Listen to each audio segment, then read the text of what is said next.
wabarakatuh. Alhamdulillahirrabbilalamin. Alhamdulillahirrabbilalamin. Wabihi nasta'inu ala umurid dunya waddin. Wassalatu wassalamu ala asrafil anbiya'i wal mursalin wa ala alihi wa sahbihi ajma'in, amma ba'd. Perkenalkan, nama saya Lina Sabira, NPM 1901012010. Saya dari jurusan Pendidikan Agama Islam, Institut Agama Islam Negeri Metro.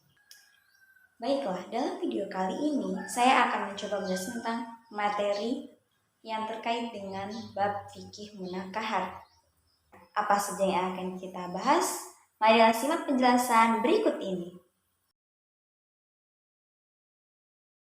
Yang pertama yaitu konsep peminangan dan kafa'ah dalam Islam. Di dalam agama Islam, konsep peminangan itu bebas mau berasal dari siapa saja, baik dari laki-laki maupun dari perempuan. Yang terpenting dengan cara yang halal atau yang dianjurkan oleh Islam. Dan apabila perempuan terlebih dahulu tidak menjadi masalah. Seperti yang dicontohkan oleh Sayyidatina Khadijah yang mengagumi kepribadian Rasulullah SAW dan mengutarakan perasaannya terlebih dahulu kepada Nabi Muhammad sesuai dengan tata cara ta'aruf yang diperkenankan oleh agama Islam. Maka dari itu, perempuan yang melamar laki-laki itu tidak menjadi masalah, asal sesuai dengan cara agama Islam, cara yang halal. Dan perempuan tidak harusnya selalu menunggu dilamar, karena ada kalanya mereka berhak melamar dan dilamar. Selanjutnya itu perlu kita perhatikan hal-hal dalam meminang. Nah, yang pertama yaitu jangan malu untuk meminang dan jangan takut jika nantinya ditolak. Yang kedua, jangan menggantungkan orang yang ingin meminang, harus jelas dan memberikan jawaban yang pasti. Yang ketiga, jangan ragu mencari yang baik, jikalau ditolak bisa jadi dapat yang lebih baik lagi nantinya. Yang keempat, ambil cara yang baik dalam meminang anak, jangan diperbolehkan pacaran sebelum menikah. Yang kelima, jangan langsung ambil keputusan. Sebaiknya kita meminta petunjuk dari Allah Subhanahu wa Ta'ala melalui sholat istikharah. Dan yang terakhir yaitu sebagai orang tua, jangan persulit anak yang sudah ingin menikah. Nah, kafa'ah dalam pernikahan ini dapat mendukung tercapainya tujuan pernikahan. Latar belakangnya diterapkan konsep kafa'ah dalam pernikahan bertujuan untuk menghindari terjadinya krisis yang dapat melanda kehidupan rumah tangga. Tujuan pernikahan dapat tercapai apabila kerjasama antara suami dan istri berjalan dengan baik sehingga tercapailah samawa, damai, aman, dan sejahtera. Tujuan pernikahan sendiri bisa tercapai tidak mutlak karena faktor kekufuan semata.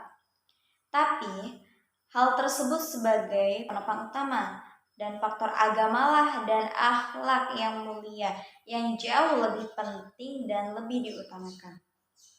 Hikmah dari kafa'ah dalam perkawinan merupakan faktor yang dapat mendorong terciptanya kebahagiaan suami istri dan lebih menjamin keselamatan perempuan dari kegagalan atau keguncangan rumah tangga. Kita lanjut kepada materi yang kedua. Yang kedua yaitu rukun dan syarat pernikahan. Kita sebagai umat Islam haruslah bisa mengetahui mana yang rukun dan mana yang syarat dalam suatu pernikahan agar pernikahan yang dilakukan nantinya sah. Rukun dalam pernikahan itu ada 5. Yang pertama yaitu suami, yang kedua istri, yang ketiga wali nikah, yang keempat adanya 2 orang saksi, dan yang kelima yaitu ijab dan qabul. Nah, jadi setelah kelima rukun nikah tadi sudah terpenuhi, maka yang selanjutnya itu kita harus perhatikan syarat-syarat nikah. Yang pertama yaitu ada syarat untuk suami atau calon suami menurut Islam yang harus dipenuhi. Calon suami tidak dalam keadaan ihram, baik haji, umroh, atau keduanya. Kemudian kehendak sendiri, sehingga tidak sah jika seorang laki-laki ini menikah karena dipaksa. Yang selanjutnya itu jelas orangnya atau jelas wujudnya. Kemudian calon suami mengetahui nama calon istri, begitu pula nasab bapaknya atau mengetahui sosok calonnya tersebut. Calon suami ini harus jelas kelaki-lakiannya. Dan yang terakhir yaitu calon suami tidak ada hubungan mahram antara calon suami dan calon istri. Untuk yang kedua yaitu syarat istri atau syarat bagi calon istri. Calon istri tidak dalam keadaan ihram. Kemudian calon istri ditentukan dan sangat jelas bentuknya. Calon istri tidak dalam keadaan menjadi istri orang lain ataupun dalam keadaan iddah. Kemudian yang terakhir yaitu calon istri ini jelas keperempuanannya. Yang ketiga yaitu ada syarat wali nikah. Syarat wali nikah ini harus kehendak sendiri. Yang selanjutnya itu merdeka, laki-laki, taklif, balik atau berakal, kemudian tidak fasik atau pernah melakukan dosa besar, yang terus-menerus melakukan dosa kecil. Nah, yang selanjutnya itu tidak memiliki celah dalam nalar atau pikun, kemudian tidak dalam keadaan ihram. Yang terakhir dan yang terpenting dan yang utama yaitu beragama Islam. Kemudian yang keempat yaitu syarat-syarat saksi. Sama dengan syarat wali nikah, hanya saja ada tambahan. Syarat saksi yaitu bisa berbicara dan bisa melihat. Yang selanjutnya itu bukan orang yang seharusnya menjadi wali. Kemudian syarat syihot atau ijab qabul atau akad nikah. Jadi syaratnya itu menggunakan kata-kata yang tegas. Antara ijab dan qabul ini tidak boleh dipisahkan. Dipisah oleh kata lain ini yaitu diam terlalu lama atau berhenti sejenak. Kemudian tidak boleh digantungkan, tidak boleh dibatasi oleh waktu. Dan yang terakhir yaitu antara ijab dan qabul ini harus sesuai. Kemudian bab yang ketiga yaitu akad nikah dalam Islam. Pernikahan merupakan momen yang sangat membahagiakan bagi siapa saja yang melangsungkannya. Namun sebelum berlangsungnya pernikahan tersebut, biasanya calon pengantin selalu melakukan banyak tradisi. Tradisi itu dilakukan atas dua dasar. Tradisi itu dilakukan atas dasar untuk menyempurnakan pernikahan yang dilakukan. Akan tetapi, tidak jarang pula mereka melakukan tradisi yang jauh dari kesan Islam. Karena sesungguhnya pernikahan yang baik adalah mereka yang mengikuti syariat Islam. Dan sesungguhnya Islam telah memberikan tuntunan kepada pemeluknya yang akan memasuki jenjang pernikahan lengkap dengan tata cara dan aturan-aturan dari Allah Subhanahu wa taala. Sehingga mereka yang tergolong ahli ibadah tidak memilih tata cara yang lain, namun di masyarakat kita hal ini tidak banyak diketahui orang. Maka dari itu ada beberapa hal yang harus diperhatikan dan dipahami dalam akad nikah.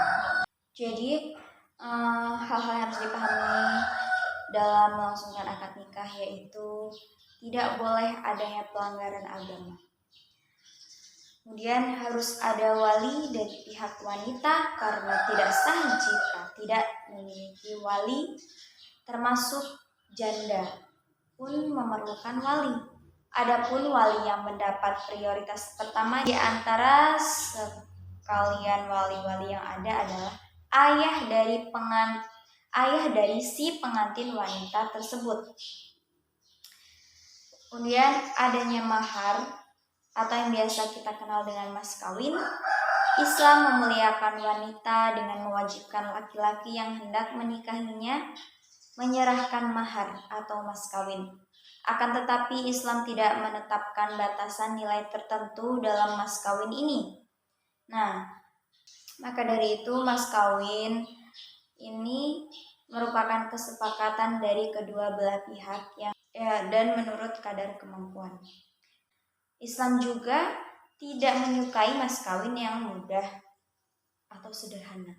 Tetapi Islam juga tidak menyukai berlebih-lebihan dalam memintanya. Yang selanjutnya yaitu adanya saksi-saksi, kemudian diiklankan dengan tujuan agar pengantin tersebut akan menikah sehingga tidak menimbulkan suatu fitnah. Kemudian yang kelima yaitu wali dan saksi dalam pernikahan. Syarat-syarat wali nikah ini ada 6. Yang pertama yaitu baligh, kemudian laki-laki merdeka sama agamanya. Maksudnya apa dengan sama agama itu? Jadi sama agama itu begini, jika selain muslim menikah di antara mereka dan menurut mereka sah, maka sahlah pernikahan tersebut. Nah, misalnya begini, ada seorang laki-laki dan perempuan menikah dalam agama yang sama yaitu Hindu. Dan waktu menikah menurut mereka sah, kemudian ketika mereka ingin masuk Islam, maka pernikahannya tidak perlu diulangi lagi karena syariat menganggap sah apa yang dianggap sah oleh agama sebelumnya. Jadi tidak perlu menikah ulang. Namun jika walinya beda agama, misalnya seorang wanita bapaknya Nasrani dan dirinya muslimah, maka bapaknya tidak boleh menjadi wali dalam pernikahan anaknya. Kemudian rusydu nikah. Apa sih rusydu itu? Rusydu itu melihat atau menilai. Maksudnya seorang wali mengetahui anaknya dilamar oleh siapa, kemudian bisa menilai pantas atau tidak untuk anaknya, dan dari situ bisa menilai baik atau buruknya kepribadian seseorang yang akan melamar anaknya. Yang terakhir yaitu adalah yaitu orang yang bisa diterima kesaksiannya, bukan orang yang fasik atau pendeta. Namun syarat ini khilaf di kalangan para ulama atau tidak disyariatkan karena banyak seorang wali yang fasik. Kemudian yang selanjutnya itu kedudukan dan jenis mahar dalam pernikahan. Dalam hukum perkawinan, Islam tidak ada batasan jumlah suatu mahar. Karena besar atau kecilnya mahar itu diserahkan kepada kesepakatan calon mempelai pria dan calon mempelai wanita. Sebaiknya permintaan jumlah mahar tidak memberatkan pihak laki-laki, karena seperti yang dijelaskan dalam suatu hadis yang berbunyi, sesungguhnya wanita yang baik itu adalah yang ringan maharnya, mudah menikahinya, dan baik budi pekertinya. Hadis riwayat Ahmad. Dalam praktiknya, tidak ada batasan khusus mengenai besarnya mahar dalam sebuah pernikahan. Dalam sebuah hadis diceritakan Rasulullah SAW memberikan mahar kepada para istrinya sebanyak 12 uqiyah. Selama ini mahar selalu identik dengan uang ataupun barang lain yang sifatnya duniawi. Tetapi sebenarnya mahar tidak harus identik dengan uang, emas, rumah, tanah, atau yang lainnya. Mahar bisa juga berupa suatu yang sifatnya akhirat, misalnya saja dengan keimanan, seperti yang sudah diceritakan di dalam sejarah mengenai mahar yang diminta oleh Ummu Sulaim kepada Abu Talha. Dapat juga berupa ilmu atau bisa dengan hafalan Al-Quran, ya Masya Allah ya, dengan hafalan Al-Quran, atau mungkin berupa kemerdekaan atau pembebasan budak, dan bisa juga dengan apa saja yang dapat diambil manfaatnya. Bahkan pada seorang laki-laki tidak memiliki sesuatu berupa harta yang dapat memberikan sebagai mas kawin atau mahar, Rasulullah SAW tidak pernah menolak untuk menikahkannya dengan menggunakan mahar beberapa surat yang ada di dalam Al-Quran yang telah dihafalnya. Seringkali kita menemukan mahar seperangkat alat sholat, misalnya mukena, Al-Quran, sajadah, atau yang lainnya. Lalu bagaimana Islam memandang hal tersebut? Memang ada sebagian kalangan yang mempermasalahkan penamaan seperangkat alat sholat karena dianggap tidak tepat. Karena alat sholat itu sendiri sebenarnya tidak ada. Seorang muslim maupun muslimah tidak membutuhkan peralatan khusus untuk melakukan sholat. Cukup dengan pakaian yang melekat di badan dan menutup aurat, sholat sudah bisa dilaksanakan. Adapun Al-Quran, tasbih, sajadah, dan peralatan lainnya yang dikaitkan dengan seperangkat alat sholat ketika pernikahan justru tidak ada kaitannya juga dengan sholat. Kita tidak akan terjebak dan berumit-rumit dengan mempermasalahkan istilah seperangkat alat sholat. Karena dalam Islam, hukum itu bukan terletak pada nama, tetapi pada esensinya. Jika yang dijadikan mahar itu benda, misal Al-Quran, tasbih, mukena, sajadah, dan lain sebagainya, itu tidak masalah. Kemudian yang terakhir yang akan kita bahas dalam bab fikih menakat ini yaitu tentang pembahasan poligami. Islam membatasi poligami ini hanya dengan 4 istri saja. Jadi, mungkin kita bertanya-tanya, mengapa ya Islam kok melarang seorang muslim memiliki istri lebih dari 4 orang saja? Nah, jadi alasannya yaitu karena demi kebaikan umat. Manusia sebagai tempat salah dan dosa, dan sangat rentan berbuat aniaya. Karena manusia itu tempatnya salah dan lupa, ditakutkan kalau memiliki istri lebih dari 4, maka akan berbuat aniaya, lupa, dan tidak adil jadinya. Para sahabat Rasulullah SAW pun telah menyepakati. Imam-imam pula telah sepakat bahwasannya tidak boleh seorang mukmin memiliki istri lebih dari 4 orang. Ini sudah menjadi final karena berdasarkan Al-Quran dan hadis. Poligami juga memberikan dampak terhadap keharmonisan rumah tangga. Dampak yang didapatkan ada yang berdampak positif dan juga ada yang berdampak negatif. Oke, yang kita akan bahas terlebih dahulu yaitu dampak positifnya. Dampak positif dari poligami ini, suami mendapatkan perhatian lebih dari istri-istrinya. Mungkin yang sebelumnya istrinya ini tidak perhatian atau kurang begitu mengerti tentang keinginan suami. Yang selanjutnya itu suami memiliki banyak keturunan. Kemudian suami menambah jaringan kekeluargaan. Dan yang terakhir yaitu seorang mukmin mengikuti sunnah Nabi. Yang selanjutnya itu dampak negatif dari poligami. Dampak negatif yang sering kita lihat dan kita temui dalam lingkungan sekitar masyarakat ini yaitu sering terjadi ketidakharmonisan atau konflik antara suami dan istri yang lainnya. Kemudian berdampak pula terhadap psikis anak. Menjadi sorotan keluar dari keluarga dan menjadi sorotan masyarakat. Berdampak pula terhadap ekonomi dan bisa saja mengakibatkan perceraian hingga 2 kali. Nah, jadi teman-teman sekalian, dari sini kita bisa menilai bahwa poligami itu tidak semudah dan seindah yang kita lihat dalam bayangan. Melainkan poligami ini bisa menyebabkan ketidakharmonisan dalam rumah tangga seperti yang sudah diuraikan dalam penjelasan tadi. Mungkin itu saja yang dapat saya sampaikan sedikit materi tentang bab fikih munakahat. Allahul muwaffiq ila aqwamit thoriq. Wassalamualaikum warahmatullahi wabarakatuh.